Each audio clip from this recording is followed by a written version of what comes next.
No, it's just trotting.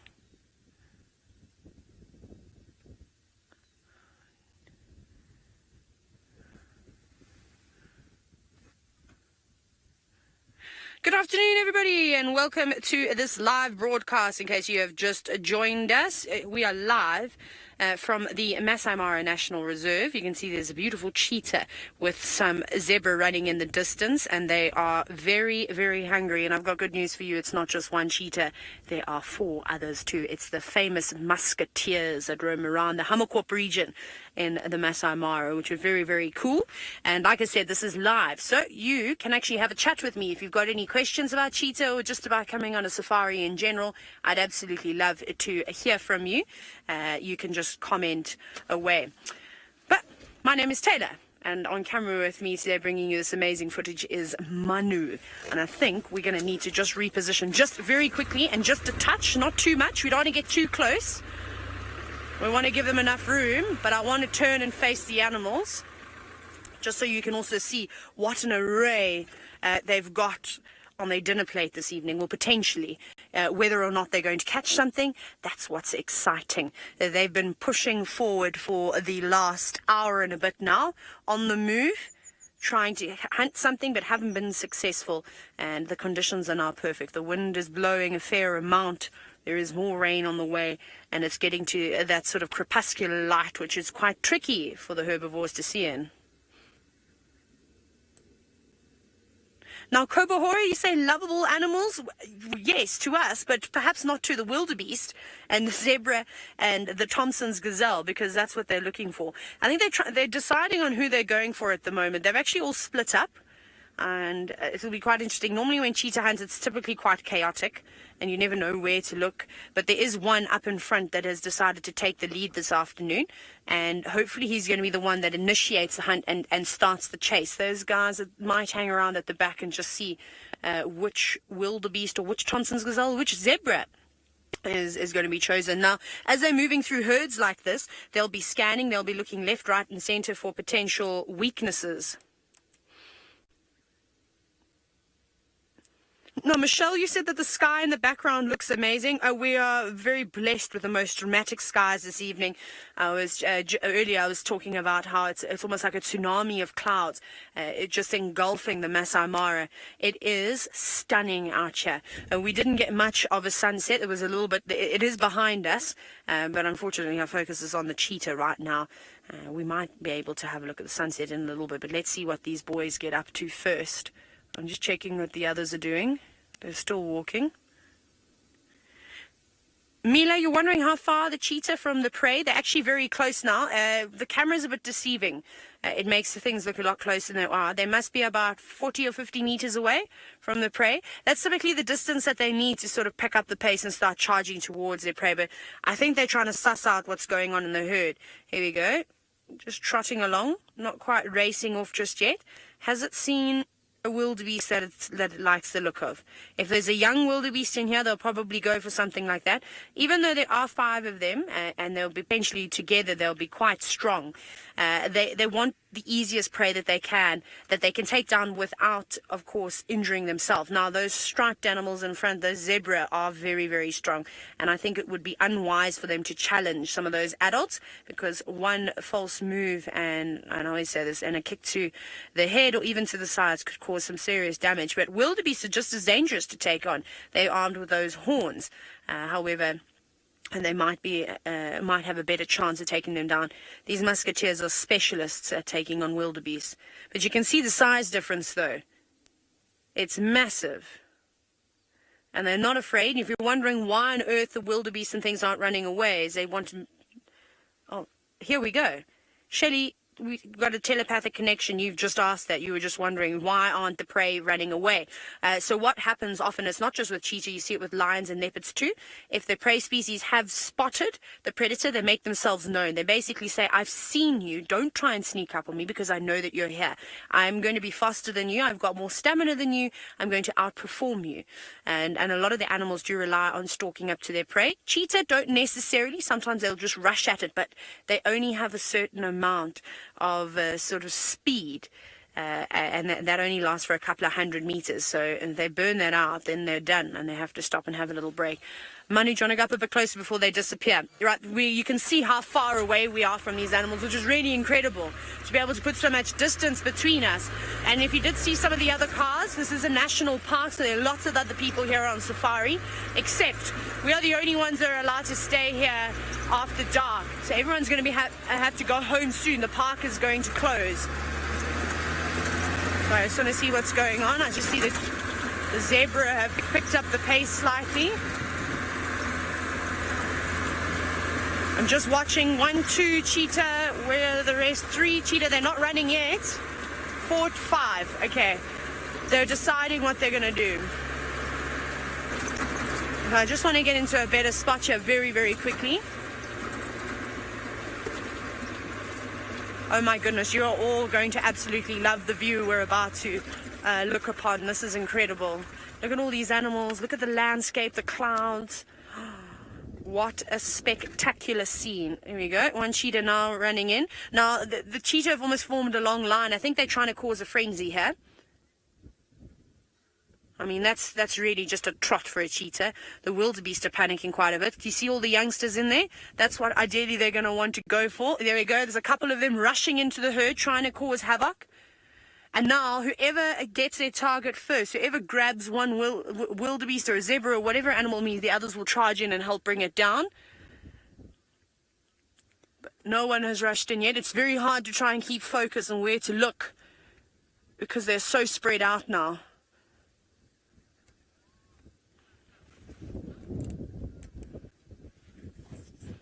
Now, Chantal, you're wondering how fast can a zebra or wildebeest run? Not particularly quick, nowhere near the speed of a cheetah. I mean, cheetah's anywhere between 110 and 120 kilometers an hour. A wildebeest and zebra, you probably find that they can move at about... Oh, they look. What have they got? Is that a little scrub hare? Oh, no. It's a baby Thompson's gazelle. Oh, they've got it. I don't know where they flushed that out from. They've got it. They managed to catch it. That really wasn't really a challenge at all. Unfortunately, I think that little one just got spooked and ran away from mom. Oh no, I'm so sorry, little one. But this is nature. This is just one of those things. Look at the wildebeest charging in though. They're not happy about this situation. Well done, cheetah, though. Well-deserved meal. Not a particularly big meal, though, for 5 cheetah. That is just a little snack. I wonder where that came from. I didn't even see those little Thompson's gazelle. Now, Jim, you're wondering if the wildebeest will come in and save that little Thompson's gazelle? No, I don't think so. I think time's up. I don't know if you noticed when one grabbed it. Sorry about that. Vehicle's just passing in front. There might be one more. That hopefully will be the last one. They did come charging in, and another cheetah actually charged back towards them, so they do tend to do that. Buffalo, however, are exceptional, and elephants, they often come to the aid of animals that are in distress. But that little Tommy didn't even let off a distress call. It happened so quickly. I'm pretty sure the adrenaline was pumping through that little one's veins, and I think it was a quick and painless death for that youngster. I think let's move in a bit closer, Manu. Let's go, because these cars are all repositioning. Sorry about that, everybody. Let's go get a good view now. Now we can move into the sighting. Now that they have taken it in, we want to give them as much room as we can. We'll go in and take a much better view now. And then we'll also just try and park so that no more cars go in front of us. But like I said, everybody's on safari. Everyone's very excited to see that. Imagine some people have been coming on safari for years and years and dream of seeing a hunt of animals. And I've guided guests who have been coming on safari for once every 10 years and never seen hunts. So not only is it incredible for me,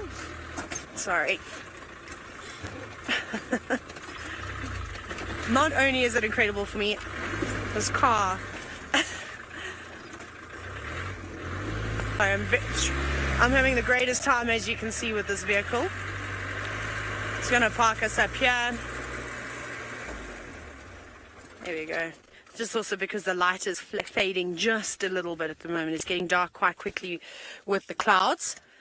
We need to get a bit closer. We haven't got our infrared just on yet. Now they're playing tug of war.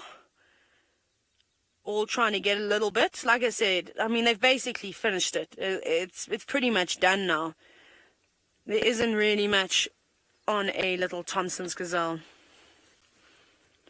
Now, Laurie, you're wondering how often did these cheetah hunt? These boys seem to hunt almost every single day. I suppose it just depends on what they catch. Like I said, this is not much. They might even go in and try and catch something else. That cheetah actually, what are you going to do, boy? Are you going to go charging on in? I don't think he's happy with the crowd that's decided to watch him. Or maybe it's just because he actually didn't get a mouthful at all and he's going to try again. It wouldn't surprise me if they did go in and try and catch something else. They need to. They need a good feed. But unfortunately, like lions, like leopards, they're not particularly successful creatures when it comes to hunting, and it takes them a few attempts before they come right.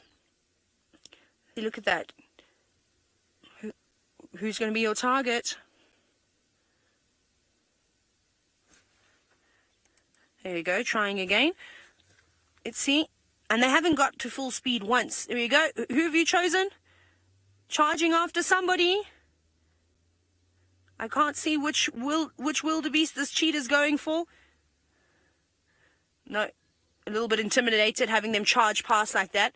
Now, if a wildebeest were to hit a cheetah at full speed, that cheetah would get knocked straight off its feet, trying again. So he's just trying to separate the group there. And then eventually, oh my goodness, look at it, really, really picking up speed now. But you can see how quickly they can cover ground. Absolute frenzy at the moment. The wildebeest going round and round in circles, stopping and staring again. And they need to stay in a nice tight group. As long as one doesn't get singled out, they'll stand a chance. But it's gone flat in the grass. The others are coming to join in now. Sorry, there was a question about how long would it take for them to finish this Thompson's gazelle. They've basically eaten it. There's nothing left. It was really just one or two mouthfuls. And it was from Ashley. Sorry, thanks very much, Ashley, for that question. So I think they're going to try again now. They didn't really use much energy chasing after that Thompson's gazelle. Like I said, it was like a little warm-up round. Come on, boys, you can do it. You can get something bigger than that. This is very exciting. Very, very, very interesting. So we've been seeing the Thompson's gazelle pretty much the entire afternoon. Mark, you said what an amazing animal. They truly are spectacular. They really, really are. That male cheetah that we just saw there that was busy feeding up on the last of the Thompson's gazelle, he goes by the name of D'Artagnan. He's got a collar on him. So there's obviously huge research that's been done on cheetahs as they're an endangered species. So it's important that we sit here like we are right now and we observe their behavior and we film it. And it's really nice that we are able to stay out at night at late, because a lot of the footage that we're getting, I don't think people realize that how often cheetah hunted in the early hours of the morning. I mean, it's a big misconception. People say that cheetah typically are diurnal, just like wild dog, but it's not to say that they don't hunt at night. I mean, one of the main reasons why they prefer to hunt during the day is they're trying to avoid the other bigger predators. The wild dog and cheetah, unfortunately, are lower down on their predator hierarchy that we always talk about. Lions, leopard, hyenas being the top dogs in this area, and they predominantly are active at night and do most of their hunting at that time. But again, they also hunt during the day. So, you know, when you're competing for the same food source, wildebeest, zebra, impala, topi, you name it, sometimes it might be easier to just hunt in a different time when there are not too many other predators out. Otherwise, something like a cheetah will get chased off, it's killed by vultures, could get chased off, it's killed by every other possible predator. I mean, even groups of wild dog, not that there are massive populations of wild dog here, but wild dog will go in as well and give cheetah a run for their money.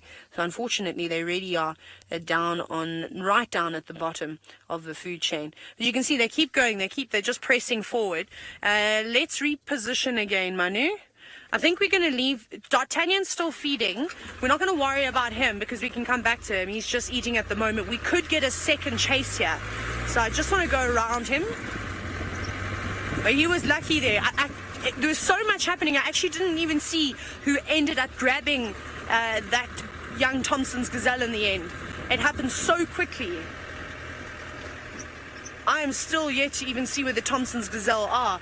I wonder if it wasn't just sitting down on the ground trying to, stay out of sight, out of mind. That typically happens quite a bit.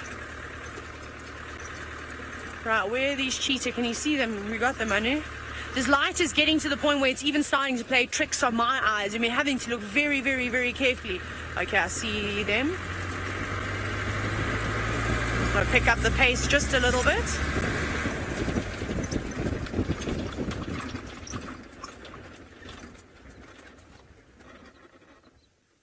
Here we go. Still in, still watching. And this is just going to go on and on and on. They're going to constantly keep pushing these wildebeest, pushing the zebra, although the zebra have decided we're not hanging around yet, or they've moved off. And it's just the wildebeest that are now about. And some Thompson's gazelle as well. I don't think they're going to weigh energy on another one of those.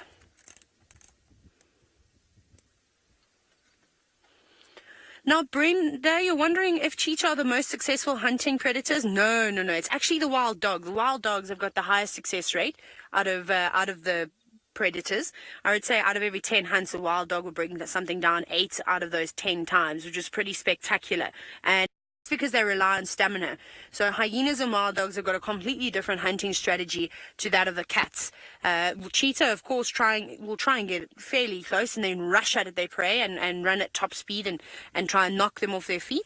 Lions and leopards typically try and get as close as they can to their prey. They need to also stalk right up to pretty much underneath their feet, within 20 to 30 meters away. And leopards even a little closer, even up to about 10 meters. And leopards will sort of leap out of the grass and pounce on their prey. Lions will chase and work in a team and try and bring an animal down like that. So wild dogs, hyenas, they can run and particularly wild dogs can reach huge speeds, and they will just chase their prey until they are exhausted and their prey's got absolutely nothing left, and that's how they successfully bring down their prey, which is pretty spectacular. And if you are lucky, if you do watch Safari Live, you'll have the opportunity to see that with Tristan, Noel and Steph down in the Sabi Sand, where the wild dog populations are plentiful. We're very fortunate, and we do see them every now and then. And to see one of those hunts is absolutely incredible. Oh, here we go. Is D'Artagnan finished now? Yes. I think here he is. He's going running in. I think that's him. I think he just came from behind the car. Yeah, I don't see him anymore.